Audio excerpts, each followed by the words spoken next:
ইবনে আবু আউফা রাদিয়াল্লাহু আনহা থেকে বর্ণিত, তিনি বলেন, কোন এক সফরে আমরা মহানবী সাল্লাল্লাহু আলাইহি ওয়াসাল্লামের সঙ্গে ছিলাম।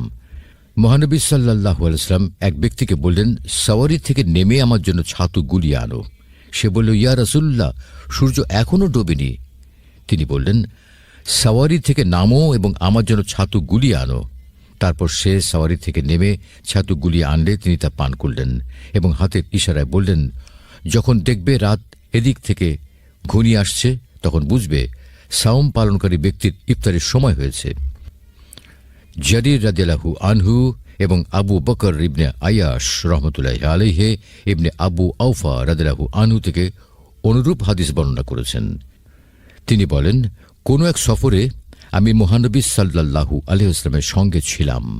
সহিহ বুখারী হাদিস নম্বর 1817। আয়েশা রাদিয়াল্লাহু আনহা থেকে বর্ণিত, হামজা ইবনে আমর আসলামী রাদিয়াল্লাহু আনহু বললেন, ইয়া রাসূলুল্লাহ, আমি ক্রমাগত সিয়াম পালন করছি। সহিহ বুখারী হাদিস নম্বর 1818।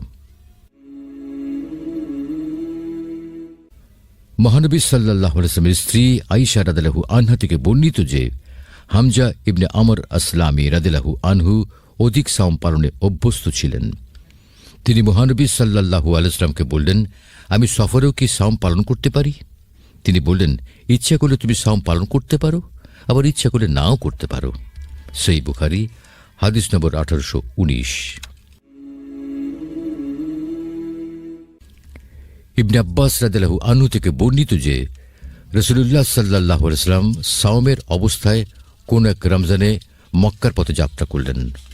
কাদিত নামক স্থানে পৌঁছার পর তিনি সাওম ভঙ্গ করে ফেললে লোকেরা সকলেই সাওম ভঙ্গ করলেন। আবু আবদুল্লাহ রহমতুল্লাহি আলাইহি বলেন, উসফান ও কুদায়দ নামক দুই স্থানের মধ্যে কাদিদ একটি ঝর্ণা। সহিহ বুখারী হাদিস নম্বর 1820।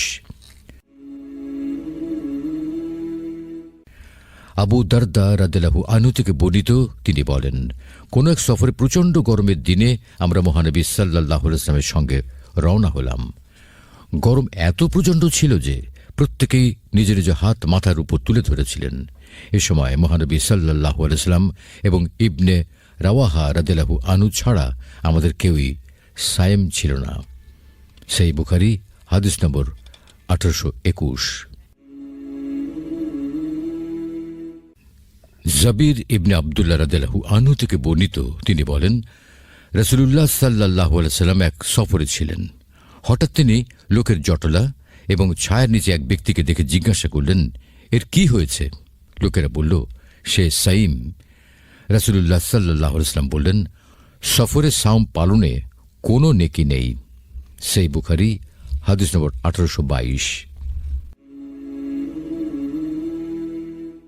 আনাস ইবনে মালিক রাদিয়াল্লাহু আনহু থেকে বর্ণিত, তিনি বলেন, আমরা মহানবী সাল্লাল্লাহু আলাইহি ওয়াসাল্লামের সঙ্গে সফরে যেতাম। সাইম ব্যক্তি গায়ের সাইমকে যে সাওম পালন করছে না এবং গায়ের সাইম ব্যক্তি সাইমকে দোষারোপ করত না। সহিহ বুখারী হাদিস নম্বর 1823।